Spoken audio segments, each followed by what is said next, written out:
neza nanone twagarutse tuje kwiga isomo ryacu rya 11 mu isomo rya 9 n'irya 10 twize imyubakire y'interuro.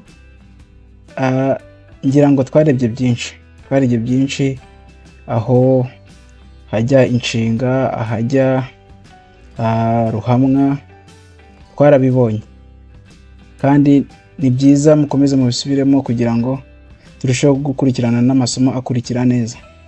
Uyu munsi rero tugiye kwiga isomo rya 11.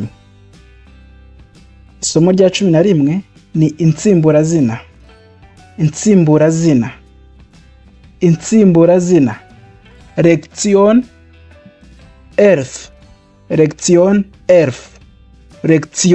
11.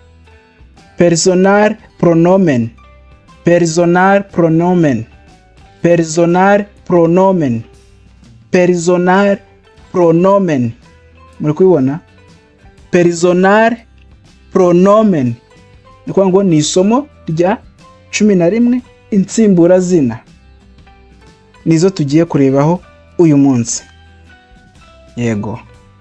No kuvuga ngo tubanze turebere hamwe. Insimburazina ni iki? Was sind personal pronomen? Was sind personal pronomen? Was sind personal pronomen? Was sind personal pronomen? Insimburazina ni iki? Murakoze, ahanga nifashishije icyongereza kugira ngo tubashe kubyumva neza. Ntago naguhita mbishyira mu kidage muri aka kanya. No kuvuga ngo personal pronomen ni amagambo asimbura izina mu nteruro. Ikindi, ayo magambo atuma interuro iba ngufi, bigatuma hatabaho gusubiramo izina inshuro nyinshi. Muri kubyumva? Turaza kubona ingero biraza kudufasha gusobanukirwa icyo ndi kuvuga hano. Kuri 3, agomba guhura n'igitsina cy'ijambo ahagarariye. Ahanga ntibize kubavanga, buri jambo mu kidage rigira igitsina. Tuzabirebera hamwe, wena n'abantu bazi igifaransa barabizi ko buri jambo rigiye rifite igitsina. So rero no mu kidage naho nuko bimeze. Ijambo rigiye rifite igitsina riherereyemo. Tuzabirebera hamwe. Dukomeze. No kuvuga ngo ibyo ukwiye kubanza kumenya. Ngenga ya mbere. First person. Ngenga ya mbere. Iyo ndimo nivuga nkoresha ngenga ya mbere. Iyo umuntu arimo yivuga, muri kubyumva, akoresha ngenga ya mbere. Noneho ngenga ya kabiri cyangwa second person. Iyo ndimo mbwira umuntu, wowe, nkawe ndi kubwira wowe uri kureba iyi video, ubu ndi gukoresha ngenga ya kabiri, wowe. Ngenga ya gatatu, iyo ndimo mvuga undi muntu, muri kubyumva, iyo ndimo mvuga undi muntu tutari kumwe, nkoresha icyo twita ngenga ya gatatu. Icyitonderwa, ukwiye kumenya niba uwo muntu ari mu bumwe cyangwa mu bwinshi. Ni ukuvuga ngo personal pronoun tugiye gukoresha, dukwiye kubanza kumenya nimba ihagarariye umuntu umwe cyangwa abantu benshi. Mu gihe ihagarariye umuntu umwe hari iyo dukoresha, mu gihe ihagarariye abantu benshi hari izo dukoresha. Byose turabirebera hamwe muri iyi video. Ikindi ugomba kumenya, personal pronomen ntabwo zisimbura abantu gusa, ahubwo zisimbura n'ibintu. Urugero, inyamaswa cyangwa ibindi bintu bidafite ubuzima. Nimvuga ibintu bidafite ubuzima, ushobora kuvuga intebe, urugi, ameza. Ibyo nabyo ni ibindi bintu bitari inyamaswa, ariko ibyo yo ntabwo biba bifite ubuzima, ntibihumeka. Nicyo nshatse gusobanura hano. Reka dukomeze, turakomeza dusobanukirwa iri somo. Tujye kurebera hamwe first person, ngenga ya mbere. First person, ngenga ya mbere. Murabona hano murabona ahangaha igabuyemo ibice bingahe? Bibiri. Hari mu bumwe hakaza no mu bwinshi. mu bumwe ni igihe ndi kwivuga njyenyine, mu bwinshi ni igihe ndi kuvuga abandi bantu ariko nanjye turi kumwe, ubwo nanjye nishyizemo. Mu yandi magambo, mu bumwe ni njye cyangwa njyewe, mu bwinshi ni twebwe. Muri kubyumva? Mu bumwe ni njye, mu bwinshi ni twebwe. Mu Kidage rero dusoma ich, njyewe, njyewe, twarabibonye. Mu bwinshi dusoma wir, twebwe, twebwe, cyangwa we mu Cyongereza, nagiye mbishyira no mu Cyongereza kugira ngo mubashe kubimenya.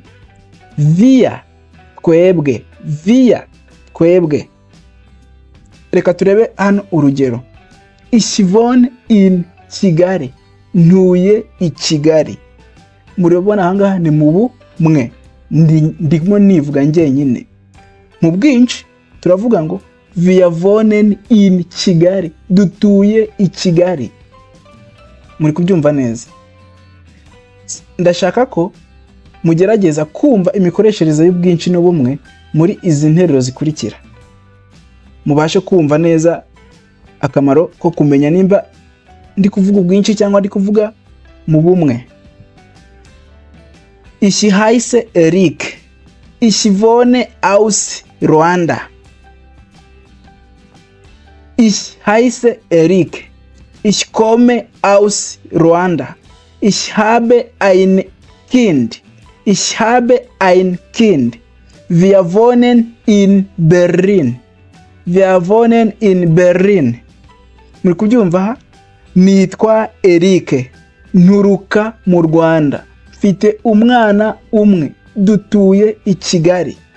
Icyitonderwa ahangaha, yakoresheje via kubera ko we n'umwana barenze umuntu umwe.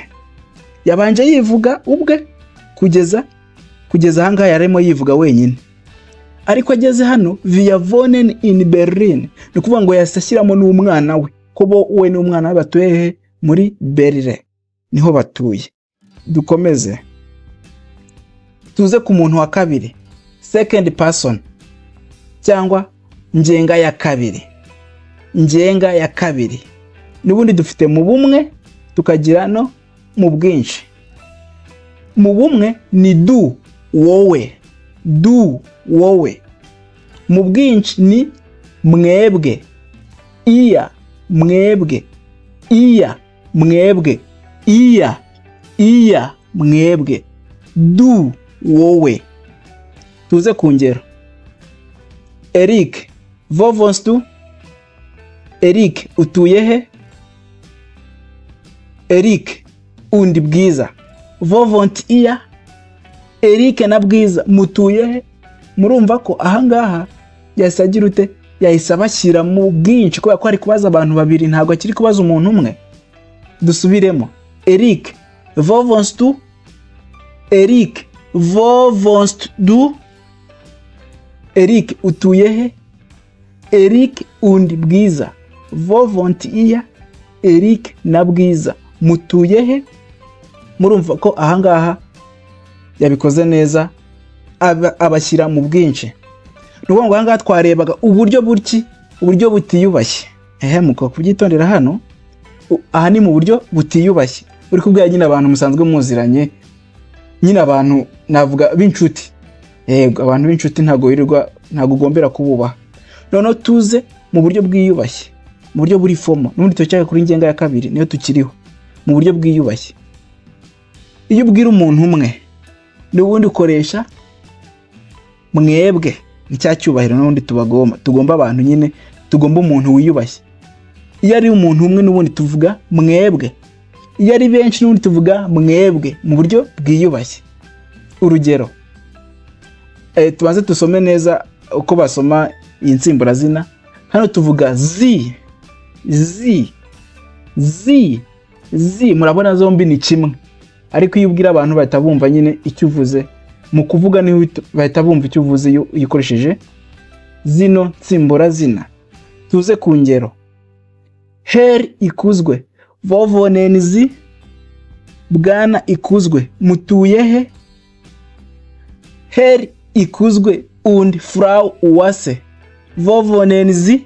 Banyakubahwa Bwana ikuzwe na Madame Uwase, mutuye he? Muri kubyumva itandukaniro? Her ikuzwe, vovonenzi, bwana ikuzwe, mutuye he? Nukuvuga ngo kano kajambo muri kubona hano tuzabyiga, kano muri kubona ka her niko gasobanuye bwana, gatakerekana ko umuntu ari wo kubahwa, ni w'icyubahiro. Ni kimwe na kano kajambo muri kubona hano frau gasobanuye madame. Nukuvuga ngo nako gagaragaza ko ari umugore ukwiye kubahwa w'icyubahiro nyine bitewe n'icyo akora. Niyo mpamvu tuvuga ngo her ikuzwe und frau uwase, vovonenzi, banyakubahwa bwana ikuzwe na madame uwase, mutuye he? Icyitonderwa, murabona ko zi itangizwa n'inyuguti nkuru. Muri kwibona hano, iyi zi itangizwa n'inyuguti nkuru. Mukwiye kubyumva, no kuvuga ngo iyo wubaha umuntu no mu myandikire cyane niho hano bigira agaciro. Iyo umuntu wamwubashye niba kuvuga ngo wandike nk'iretere y'ubuyobozi cyangwa y'icyubahiro, ugomba kwerekana ko iyi zi ari inyuguti nkuru. Iyi sa ibanza aba ari inyuguti nkuru yerekana ko wubashye abo bantu urimo wandikira. Murakoze cyane. Tuje kuri ngenga ya gatatu cyangwa third person. Ngenga ya gatatu cyangwa third person. Nukuvuga ngo murabona hano ni mu buke, hano ikaba mu bwinshi n'ubundi. Tugira icyo dusoma eya. Muri kubyumva ni ibintu byoroshye. Eya.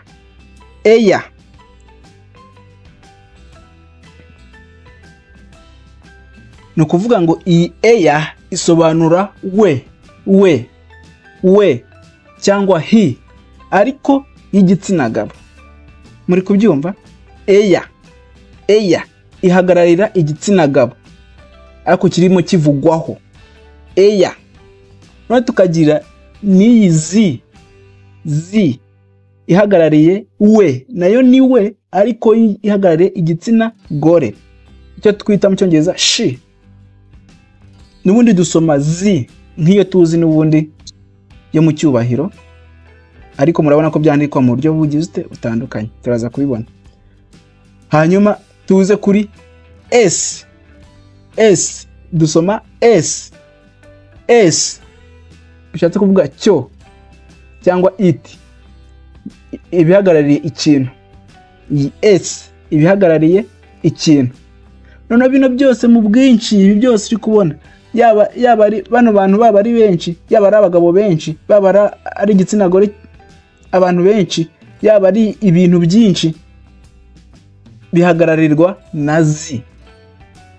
Bo cyangwa byo cyangwa mu cyongereza dusoma they, bihagararirwa n'iri jambo muri kubona zi. Reka dufate urugero tubashe kubyumva. Das ist Eric. Uyu ni Eric. Eric wohnt in Kigali. Muri kubona ko kano kajambo ka Eric nanze kwirirwa nkagaruramo nakishe. Muri kubona ko nacishemo umurongo, ahubwo nahise mbyandika neza er wohnt in Kigali. Muri kumva ko ndimo ndavuga kuri Eric. Ngo iri jambo eya rihagarariye ki? Rihagarariye uyu Eric. Ino jambo muri kubona hano eya. Er wohnt in Kigali. Atuye i Kigali. Ibyo muri kubyumva neza. Dufate urundi rugero. Das ist Bwiza. Uyu ni Bwiza. Das ist Bwiza. Uyu ni Bwiza. Bwiza wohnt in Rubavu. Nukuvuga ngo aha navuze ngo Bwiza atuye i Rubavu. Bwiza wohnt in Rubavu. Ariko murabona ko iyi Bwiza nacishijemo uyu murongo. Nukuvuga ngo ntago tukwiye kugomeza tugaramo Bwiza. Nicyo iki ngiki niko kamaro k'insimbura zina. Gahita gasimbura izina hakurya rikomeze rigarukamo cyane, duhita dushyiramo icyo twita insimbura zina, personal pronomen. Nukuvuga ngo ahangaha Bwiza wohnt in Rubavu. Iyi Bwiza twase tuyisimbuzamo tubyandika neza, turavuga ngo zi wohnt in Rubavu. Atuye i Rubavu. Zi wohnt in Rubavu. Icyitonderwa, iyi zi muri kubona ariyo yiye yanditswe itangijwe inyuguti nkuru kuko itangira interuro. Murabizi ijambo itangira interuro ritangizwa inyuguti nkuru, ariko mu busanzwe iriya zi yandikwa mu nyuguti nto iyo ihagarariye igitsina gore. Muri kubyumva? Iyo ihagarariye igitsina gore ubusanzwe yandikishwa inyuguti nto. Ariko kubera ko yatangiye iyi nteruro niyo mpamvu twayandikishije inyuguti nkuru. Dukomeze. Urundi rugero. Das ist mein Buch. Das ist mein Buch. Iki ni igitabo cyanjye. Das ist mein Buch. Buch. Buch. Buch. Ni igitabo. Buch. Buch. Das ist mein Buch. Iki ni igitabo cyanjye. Das Buch ist alt. Das Buch ist alt. Igitabo kirashaje. Aho kugira ngo nongere kugaruramo kino gitabo nahise nshyiraho iki? Nahise ngisimbuza S. Bivuga ngo S ist alt. Kirashaje. Kirashaje. Impamvu twashyizeho S nuko tuzabyiga nuko igitabo kiri neutral. Urumva? Kiri twabonye mu moko y'ibitsina by'amagambo mu rurimi rw'Ikidage hari feminine, hakaba masculine, hakazana neutral. Ayo ni amoko y'ibitsina amagambo agira mu rurimi rw'Ikidage. Rero igitabo ni igitsina kiri neutral niko bakita. Ni kuvuga ngo rero niyo mpamvu basimbujemo S. Hari andi magambo agira ibitsina by'ibigabo. Icyo gihe ntabwo tuzasimbuzamo S. Tuzabireba. Ni kuvuga ngo rero Das Buch ist alt. Aho kugira ngo twongere twandike iyi Das Buch twahise dusimbuzamo insimburazina yayo ariyo Es ist alt. Kirashaje. Urundi rugero. Das sind Eric und Bwiza. Uyu ni Eric na Bwiza. Das sind Eric und Bwiza. Uyu ni Eric na Bwiza. Eric und Bwiza wohnen in Kigali. Eric na Bwiza batuye i Kigali. Ntabwo rero ari ngombwa ko bano ba Eric na Bwiza nongera kubagaraba inshuro ebyiri. Oya. Ahubwo mbinta nsimbuzamo insimburazina ibahagarariye. Sie wohnen in Kigali. Batuye i Kigali. Nubundi iyi zi igomba kwitonderwa cyane.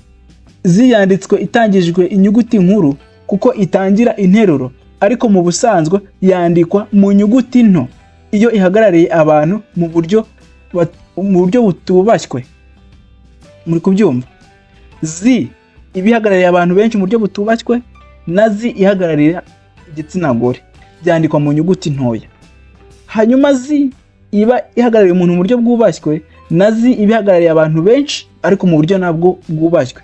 Iyo S nuko ngo S itangira abari inyuguti nkuru. Ibyo bintu mukomeza mu bifate, tuzarushaho no kumeza kubireba mu masomo azakurikira. Reka dukomeze.